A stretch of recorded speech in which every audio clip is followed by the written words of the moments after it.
આજે આપણે બનાવીએ છીએ હમસ. એના માટે જોઈશે બાફેલા કાબુલી ચણા, શેકેલા તલ, ઓલિવ ઓઇલ, મીઠું, મરચું, લસણ અને બરફ.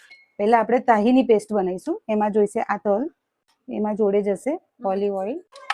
એને આપણે પહેલા મિક્સીમાં ક્રશ કરી લઈશું. હવે આપણે આ તલ પહેલા કાઢી લઈશું. હવે આમાં જ આપણે ચણા ક્રશ કરી લઈશું. પહેલા થોડાક આઈસ નાખીશું, થોડું મીઠું નાખીશું અને ક્રશ કરી લઈશું. હવે આમાં આપણે જે તાહીની પેસ્ટ બનાવી છે એ એડ કરી દઈશું. લસણ નાખીશું, બરફ નાખીશું, થોડું ઓલિવ ઓઇલ નાખીશું, મીઠું નાખીશું, ફરી પીસી લઈશું. થોડું ઠંડુ પાણી એડ કરીશું. તૈયાર છે આપણું હમસ.